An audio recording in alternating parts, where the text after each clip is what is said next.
up and my pink dress is gone. Candace is already wearing it at the breakfast table. My name is Maria. For 4 years it is just me, Mom, and my dad. Mom brushes my hair every morning. Dad reads me stories every night. They call me their little star. Until one day they bring home another child. Her name is Candace. They say she needs a family. I say she can share mine. At first I am excited. I show her my room, my favorite teddy, everything I own. The next day my teddy was missing. Candace was already playing with it. Mom says, "Be kind, Maria. She never had nice things." I smile, but I already know what is coming. It becomes a pattern. If I have something, Candace wants it. If Candace wants it, she gets it. My pink bike becomes her bike. My storybooks become her books. My birthday cake becomes our cake. Mom says sharing is important. Dad says Candace needs time to feel safe. The next day, Candace breaks Mom's favorite vase. It shatters across the kitchen floor. She blames it on me. Mom looks disappointed. I try to explain, but Candace starts crying first. I am grounded for a week. No iPad, no ice cream, no teddy. She says my parents like her more. I don't understand why everything I love keeps becoming hers. Weeks passed. Candace learns new tricks. If she pushes me, she falls too. If she yells at me, she cries louder.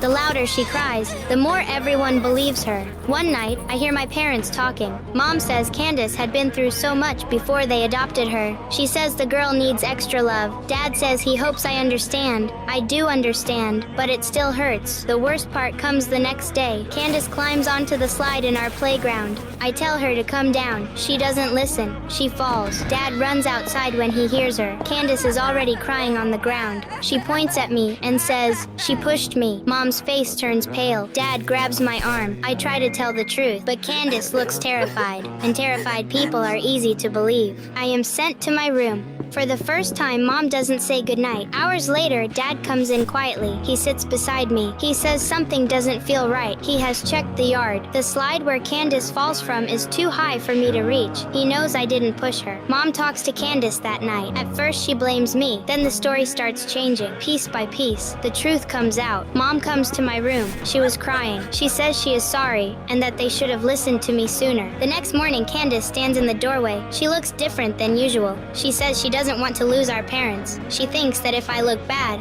they will love her more. For a moment, I remember every toy, every lie, every time I stand alone. Then I remember something else. She comes to our house with nothing. No toys, no room, no family. I forgive her. I tell her we can share the house, but we have to share the truth too. That afternoon, we clean the backyard together. She doesn't try to take anything away from me. She just works beside me, and for the first time since she arrived, it feels like we are sisters. If you have a sister like Candace, will you still trust her?